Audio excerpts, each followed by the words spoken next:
la tercera charla hoy de esta nueva serie que decidimos llamar, ¿ustedes me pueden recordar? Este no es el negocio, socio, ¿cierto? Y la primera charla tenía que ver con el hecho de si sigo o no sigo a Cristo, ¿cierto? Nosotros acabamos de cantar, he decidido seguir a Cristo, no vuelvo atrás, no vuelvo atrás. Pues ojalá eso sea una realidad en nuestras vidas.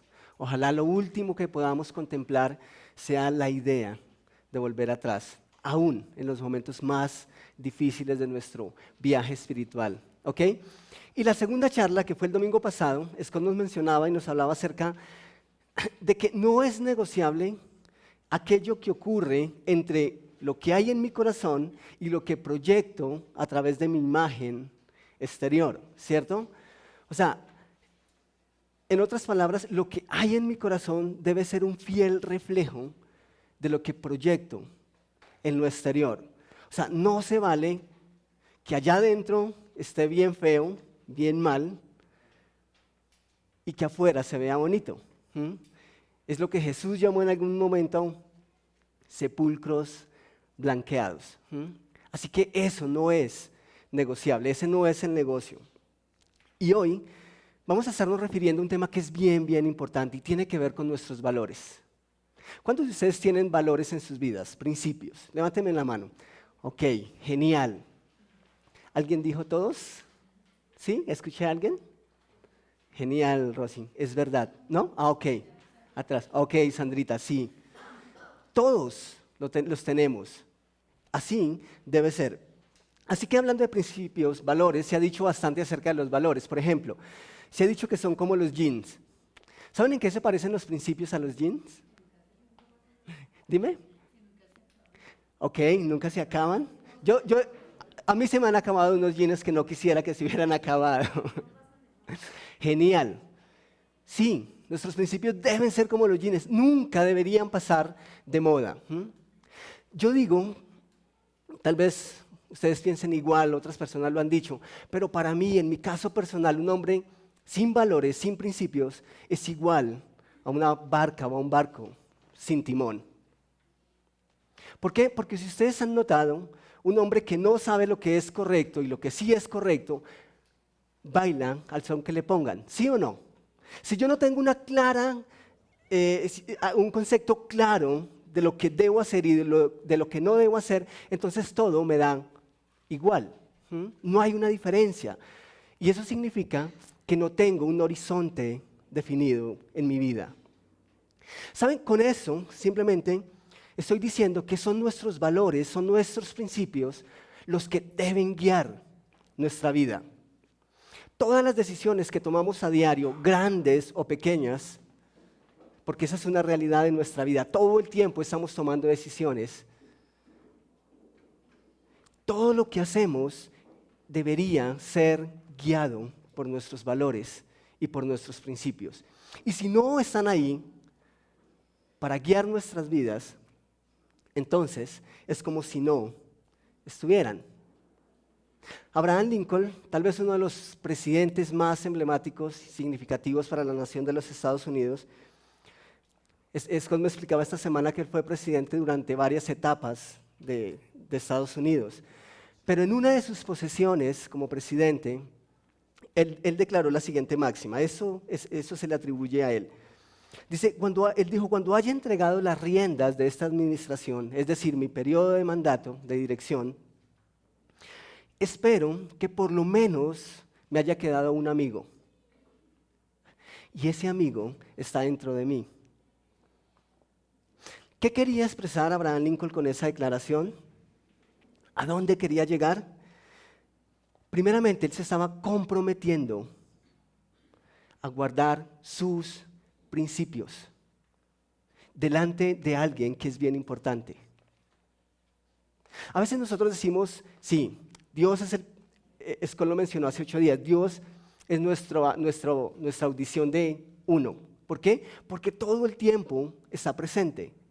O sea, no hay un momento, no hay un lugar en el que simplemente podamos decirle, Dios, aquí voy a actuar ignorando mis principios, ignorando mi verdad, hasta el ciego, el que no ves. No, no podemos hacer eso. Entonces, somos responsables delante de Dios.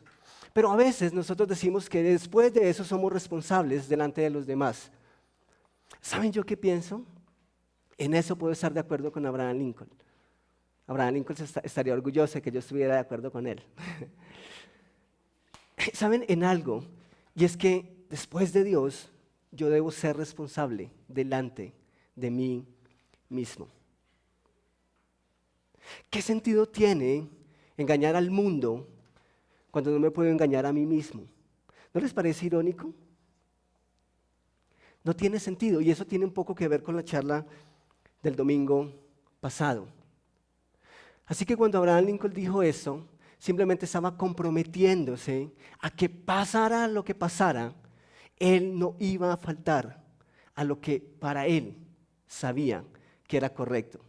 Por encima de aquellas cosas o de aquellos que le pudieran brindar algún beneficio, él no iba a faltar a lo que para él era la verdad. ¿Han notado ustedes lo sutil que es negociar con los principios? ¿Y saben por qué digo que es sutil? Porque es que no conozco la primera persona que diga, a mí mis principios no me importan.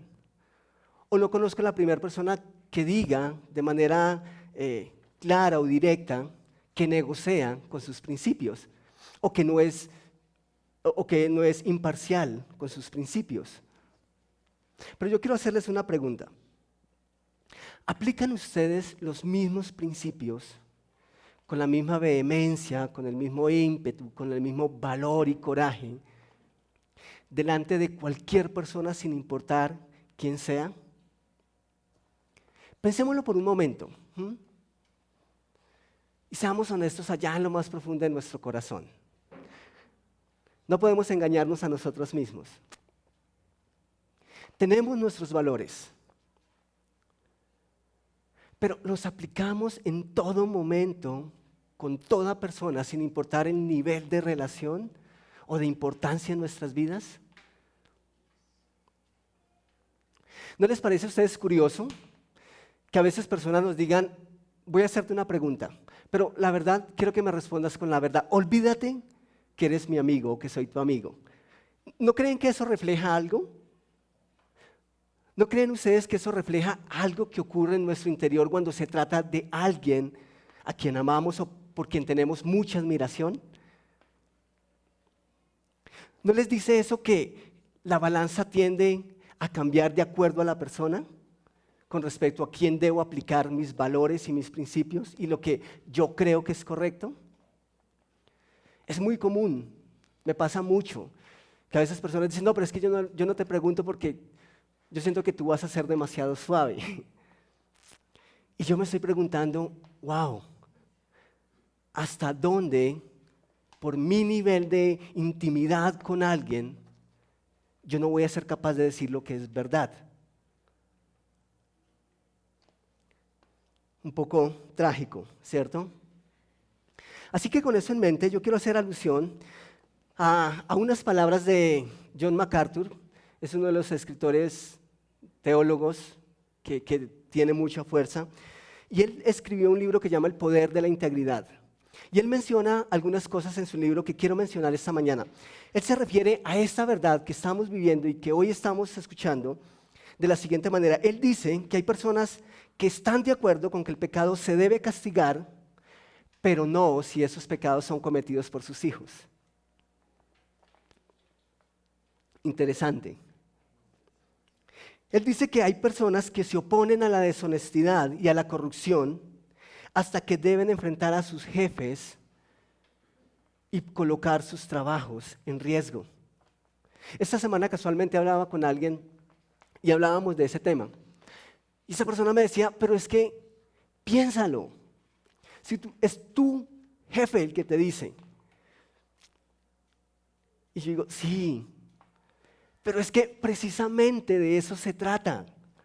Y saben, esto puede ser duro, pero yo les digo una cosa, mis principios y mis verdades nunca estuvieron tan arraigadas como cuando tuve que defenderlas.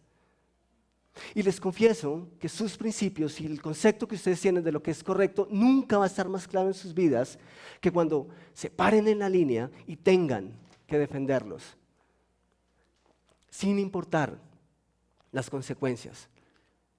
Es más, si estas verdades las coloca Dios, deberíamos hacer caso a una frase que leí en algún lado que decía: obedece a Dios y déjale a Él las consecuencias.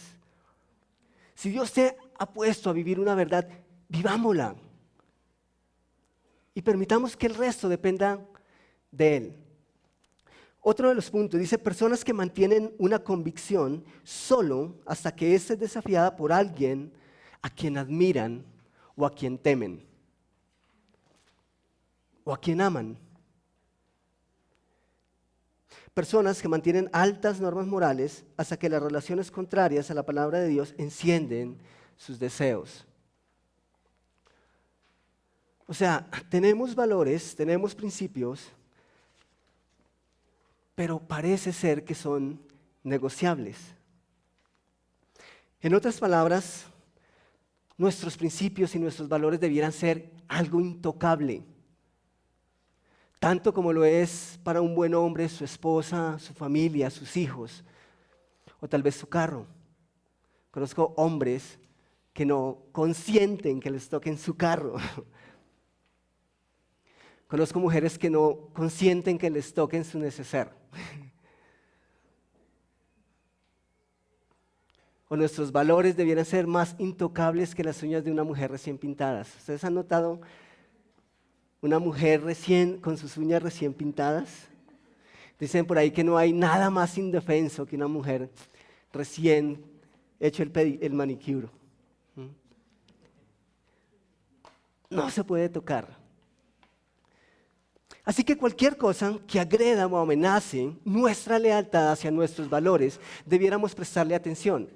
El apóstol Pablo, en la segunda carta de los Corintios, capítulo 6, versículo 14, escribió lo siguiente: no os unáis en yugo desigual con los incrédulos.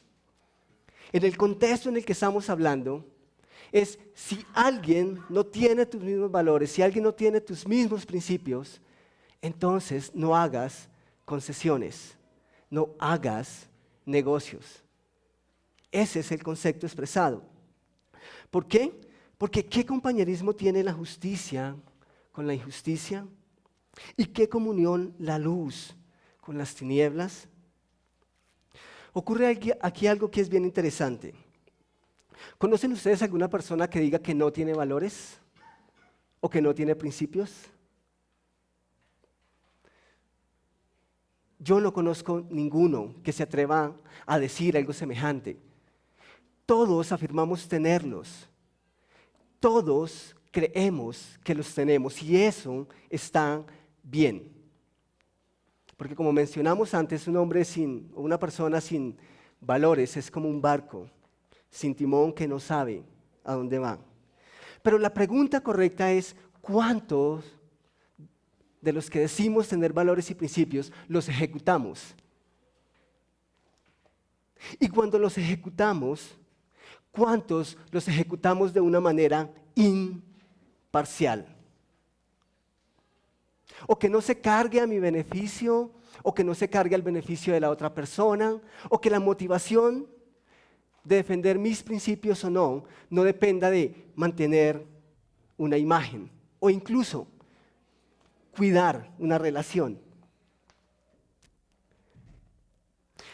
Así que esta mañana vamos a considerar, sin duda, para mí, la historia, el evento que más refleja ausencia de valores. Podríamos hablar de David y cuando se le dio la licencia de negociar con su pecado con respecto a Betsabé. Podríamos incluso ir al Génesis y ver cómo en un momento Adán entrega las llaves del huerto. ¿Cómo es que negocian? ¿Cómo es que negociamos? Podríamos incluso hacer mención a Abraham cuando decide negar a su esposa por miedo a que le asesinaran. Podríamos incluso hablar del mismo Judas, que vende a su maestro, al autor de la vida, a Dios, por unas monedas, por unas pocas monedas de plata que luego tiene que devolver porque no puede cargar con su conciencia y su remordimiento. Pero vamos a referirnos a la historia de Jesús. Así que no vamos a hablar de Judas, vamos a dejarlo ahí quietico, pero vamos a referirnos a otros personajes que tuvieron su papel en esa misma historia, ¿ok? Así que vamos a Mateo capítulo 26 y vamos a mirar desde el versículo 59 hasta el versículo 61. Dice el versículo 59, y los principales sacerdotes y los ancianos y todo el concilio, o sea, estos señores del concilio eran los que impartían la ley, los que llevaban a cabo los juicios legales. ¿Qué hacían? Buscaban falso testimonio contra Jesús para entregarle a la muerte y no lo hallaron, aunque muchos testigos falsos se presentaron. Interesante. ¿No les parece a ustedes interesante hasta aquí que estos señores buscaban un falso testigo y no lo hallaron? ¿No les parece a ustedes genial que en la actualidad, cuando se llevan a cabo tanta corrupción, que buscaran cómplices, buscaran mentirosos por todo lado y no los hallaran? Sería interesante, sería genial encontrar algo así. Sería genial que a la vuelta de unos años las nuevas generaciones pudieran mirar atrás y decir, ¿saben qué? Hubo corruptos, mentirosos, que buscaron testigos falsos para que se les uniera y cometer las suyas. Pero ¿saben qué? Curioso, no los hallaron. Genial. Pero continuamos leyendo. El versículo 60 dice, y no lo hallaron, aunque muchos testigos falsos se presentaron. Más adelante voy a dar por lo menos 2 razones por qué no los hallaron. Pero al fin vinieron 2 testigos falsos. Por fin estos señores encontraron lo que necesitaban. Y estos señores dijeron, dijeron de Jesús que él había dicho, puedo derribar el templo de Dios y en 3 días reedificarlo. Pregunta, ¿Jesús había dicho eso? ¿Sí?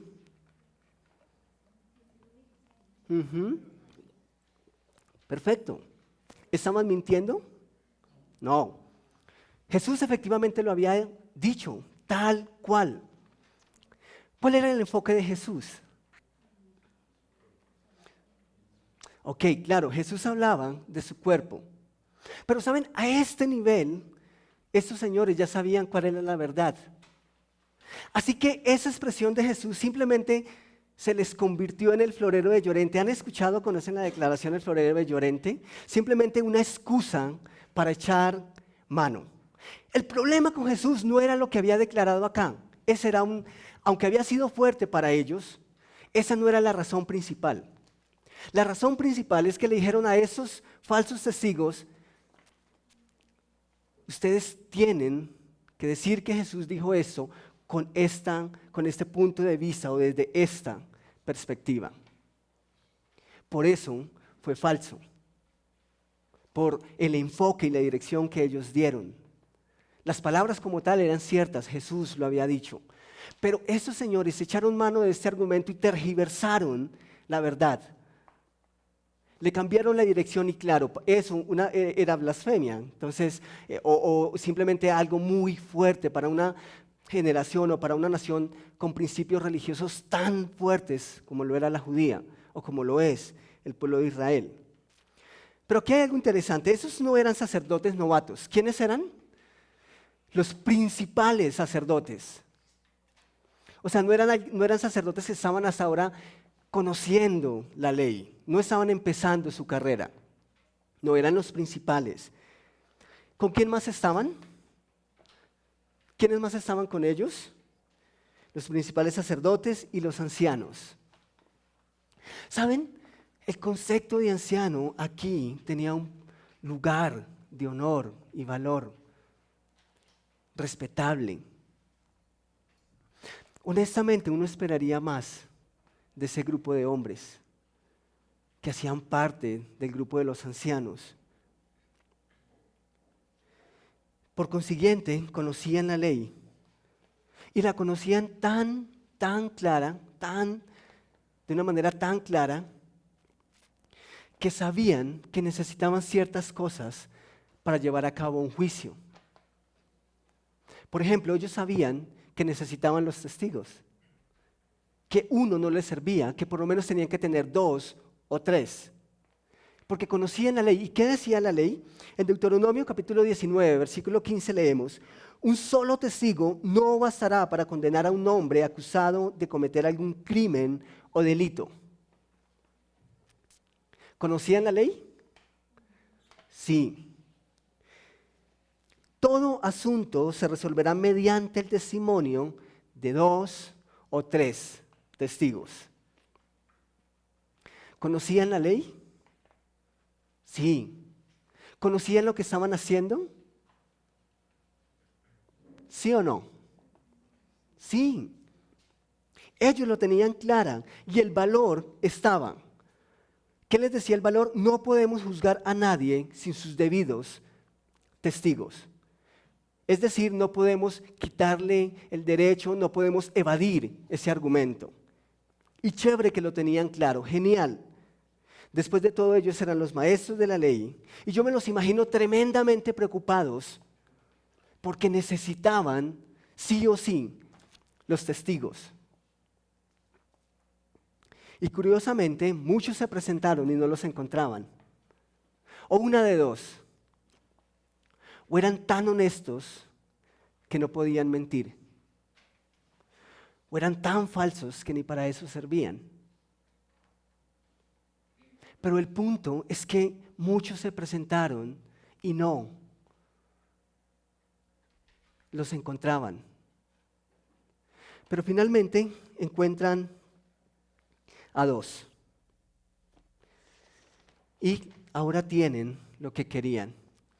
Y si bien tenían el derecho, y tenían el valor, y tenían claro que no podían juzgar a nadie sin sus debidos testigos, también estaba el antivalor, la mentira y el engaño. No importa si los testigos son falsos, pero no podemos juzgarlo sin sus testigos. Qué dicotomía tan absurda y tan trágica. Por un lado, decimos defender algo, pero por otro, lo negamos. Por lo menos en el caso de estos hombres. ¿Cómo es que pueden hacer algo así? ¿Cómo es que pueden hacer lo correcto hasta cierto punto? ¿Cómo es que defienden una verdad con tanta vehemencia y luego negocian con sus principios de una manera tan vil? Autoengaño. ¿Ellos se podían engañar a sí mismos? No. Más allá de lo que pasara, en sus corazones y en sus mentes iban a saber que esos hombres a los que habían contratado y pagado habían sido falsos y mentirosos. Pero prefirieron autoengañarse. Sus valores sucumbieron o se cayeron o perdieron valor ante sus propios intereses. Ese es el primer punto en sus boletines. Sucumbieron ante sus propios intereses. ¿De qué nos sirve tener valores o principios si los negociamos ante la primera necesidad o los negociamos ante el primer postor? Continuemos ahí en Mateo 27, versículos 11 y 14. El versículo 14 dice: Jesús, pues, estaba de pie ante el gobernador, y éste le preguntó, diciendo: ¿eres tú el rey de los judíos? Y Jesús le dijo: tú lo dices. ¿Era Jesús el rey de los judíos, sí o no? Sí. Él mismo lo declaró. Y se lo dijo al gobernador, tal vez al hombre que sobre la tierra en ese momento tenía más autoridad sobre la vida de Jesús. Paradójico. Pero Jesús le dice, tú lo has dicho, tú lo dices. Y siendo acusado por los principales sacerdotes y por los ancianos, nada respondió. Pilato entonces le dijo, ¿no oyes cuántas cosas testifican contra ti? Pero Jesús no le respondió ni una palabra, de tal manera que el gobernador se maravillaba mucho. ¿Cuál fue la reacción de Pilato ante la reacción y ante la actitud de Jesús? Hasta este instante, antes de que se lavara las manos. ¿Qué dice el versículo 14? Pero Jesús no le respondió ni una palabra, de tal manera que el gobernador estaba, ¿qué? Maravillado. Otras versiones dicen que le causaba gran asombro. ¿Por qué ante Pilato? ¿Por qué Jesús tuvo que comparecer ante él?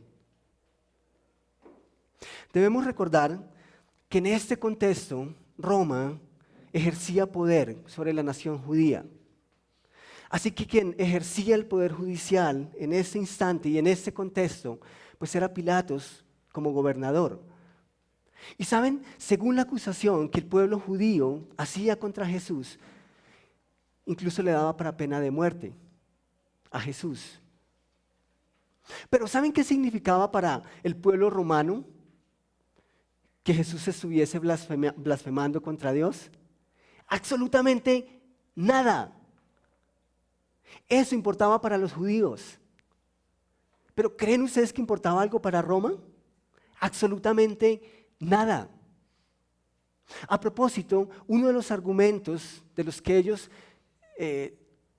ellos toman para darle peso a su posición delante de Pilatos es, Jesús está proclamando ser rey.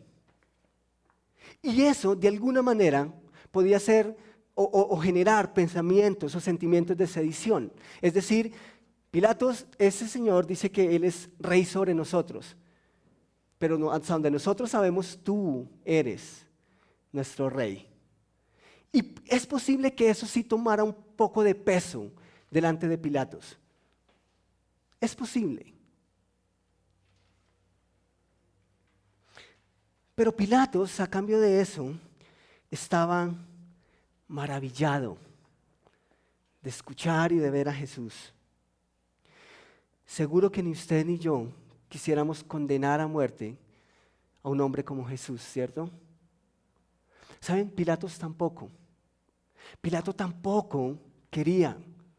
Había algo allá en su corazón, en su mente, que le decía, ¿sabe? Ese hombre es inocente. Ese hombre es justo. Por alguna razón me cuesta en ese contexto imaginar a un romano maravillado o asombrado. Es que yo me los imagino duros, me los imagino y el cuadro cuando azotaban a Jesús. Y me cuesta creer que un hombre así pueda ser maravillado, que pueda estar asombrado, pero Pilato lo está. Y con razón, está delante de Dios. Así que Pilato no quiere condenar a muerte a alguien, a un simple carpintero, para él, que llega a su palacio gubernamental y le produce maravillas. Pilato lucha con la idea. Él sabe lo que está ocurriendo y no lo quiere hacer. Se resiste, toma o echa mano de cualquier cosa que le impida o que le pueda librar de ir en contra de lo que él cree que es correcto. Pilatos está tremendamente preocupado por liberar a ese hombre que para él es justo. En serio, se resiste, busca todas las excusas y quiere echar mano de cualquier cosa que le libre de la carga de condenar a un hombre que es inocente. Pero ahí está con su carga. Versículos 15 al 18. Escuchen lo que dice. Ahora bien, durante la fiesta el gobernador acostumbraba a soltar un preso que la gente escogiera. Tenían un preso famoso llamado Barrabás. ¿Había dudas de la reputación de Barrabás? No. Se tenía toda la evidencia de que era un bandido. El versículo 17 y 18 dice, así que cuando se reunió la multitud, Pilato, ¿qué sabía Pilato? ¿Pueden leerlo ahí conmigo?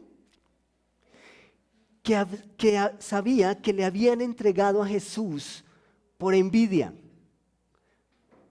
¿Pilato era inocente? No. Por muchas razones. Sabía que lo que estaban haciendo contra Jesús era injusto y que él tenía el poder para impartir esa injusticia o justicia. Así que él sabía que le habían entregado por envidia. Entonces les preguntó, ¿a quién quiere que le suelte? ¿A Barrabás o a Jesús, al que llaman Cristo? Primero que todo, Pilato sabía la verdad. Entonces, ¿por qué accedió? Si Pilato sabía que lo habían entregado por envidia, por celos, porque se habían inventado un montón de argumentos falsos en contra de él, entonces ¿por qué lo hizo? Porque es que usted y yo, a veces aun cuando tenemos nuestra convicción tan arraigada, ¿cómo es que a veces terminamos cediendo? ¿Perdón? Opinión pública. Interesante. Los sacerdotes lo hicieron por sus propios intereses.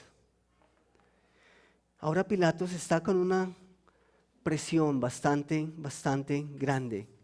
Pero yo me pregunto, ¿cómo es que se juzga igual a un hombre de quien se tiene la plena certeza de que es un bandido, igual a uno de quien se tiene plena certeza de que es inocente? Y Pilatos está ahí lidiando con tratando de llevar esa presión y tratando de mantener lo que para él es correcto. Dentro de su noción de la verdad, él quiere ejecutarla.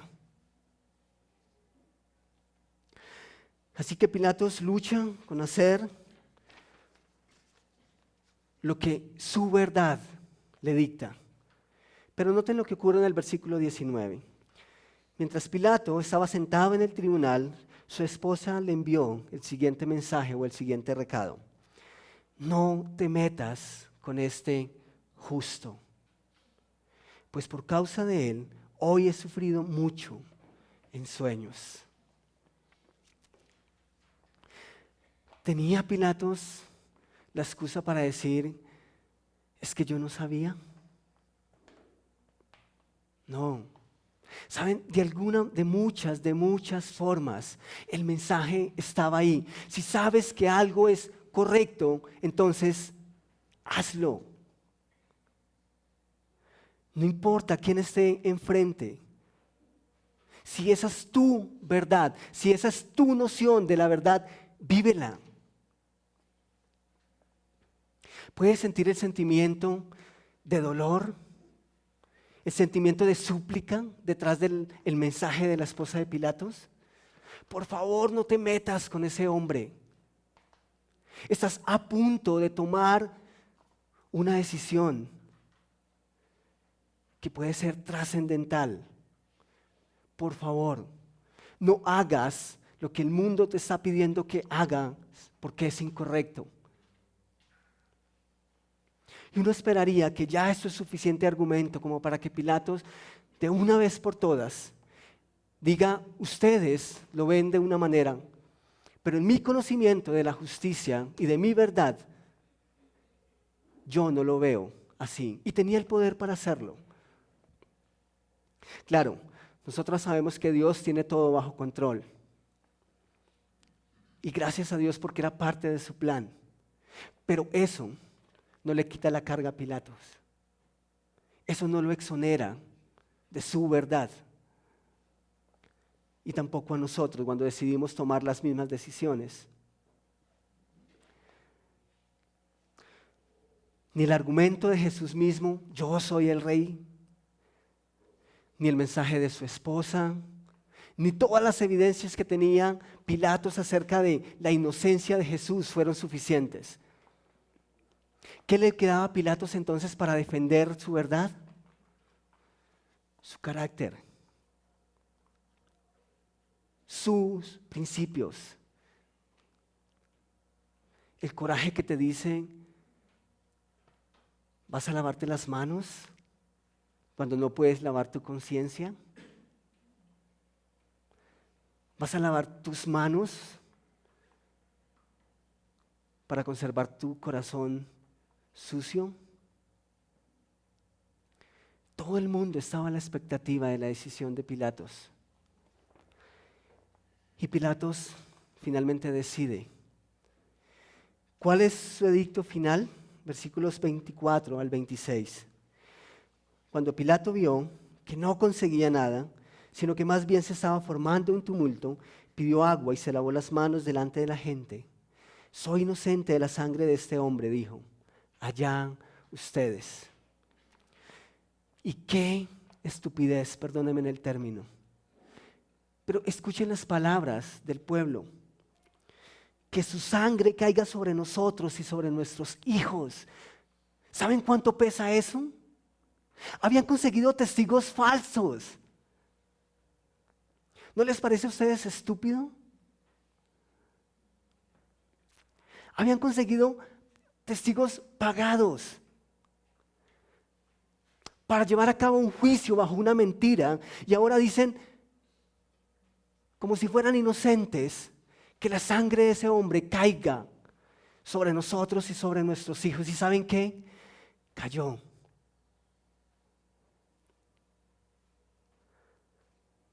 Para unas cosas aplicamos la verdad, aplicaban lo que sabían que era correcto, pero para otras lo olvidaron. Y las consecuencias fueron grandes.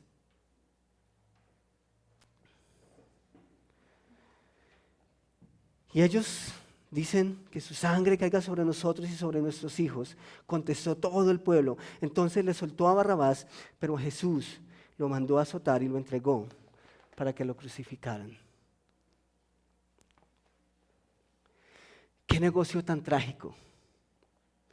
Manos limpias a cambio de conciencia sucia o cargada.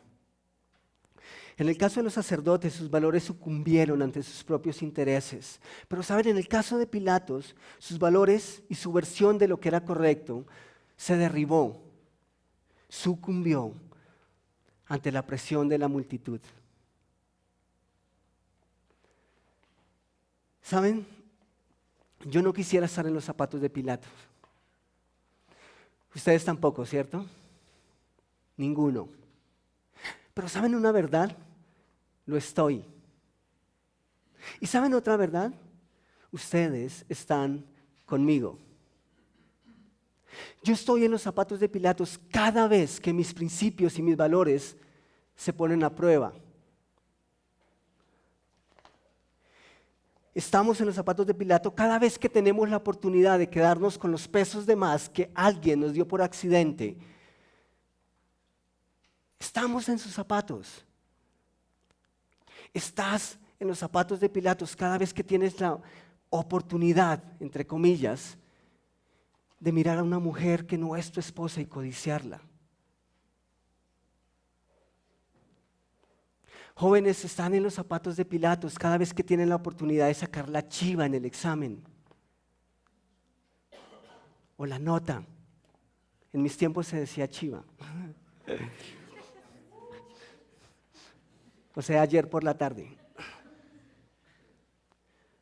¿Saben? Estamos en los zapatos de Pilatos cada vez que tenemos la oportunidad de pagar con la misma moneda que nos han pagado. Estamos en los zapatos de Pilatos cada vez que tenemos la oportunidad de perdonar. Cada vez que tenemos la oportunidad o que necesitamos pedir perdón. Estamos en los zapatos de Pilatos cada vez que estamos al punto de tomar una decisión que puede ser correcta o incorrecta de acuerdo a nuestro conocimiento de la verdad.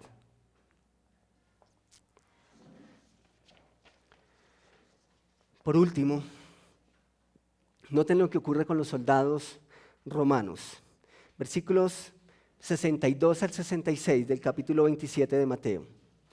Dice, al día siguiente, que es después de la preparación, se reunieron los principales sacerdotes y los fariseos ante Pilato, otra vez estos señores, diciendo, Señor, nos acordamos de aquel engañador, o sea, de Jesús, que dijo, viviendo aún, después de 3 días resucitaré. Mañana, pues, manda pues que se asegure el sepulcro hasta el 3er día, no sea que vengan sus discípulos de noche y lo hurten y digan al pueblo, resucitó entre los muertos. Y será el postrer error peor que el primero. Y Pilato les dijo, ahí tenéis una guardia, id, asegurarlo como sabéis. Entonces ellos fueron y aseguraron el sepulcro, sellando la piedra y poniendo la guardia. O sea, el que la hace, se las imagina o se las cree, ¿cierto? Y estos sacerdotes eran bien mentirosos, bien falsos. Por ende, creyeron a los discípulos igual. Y dijeron, ¿saben qué? Esos discípulos van a robar el cuerpo de Jesús. ¿Y saben qué? Van a decir que resucitó. Así que Pilatos, por favor, haz cualquier cosa para que eso no vaya a ocurrir. O sea, estaban llenos de pánico. ¿Qué produce la mentira en nuestras vidas? Pánico. Usted y yo estamos acobardados cuando tenemos que recordar qué fue lo que dijimos. Es una realidad.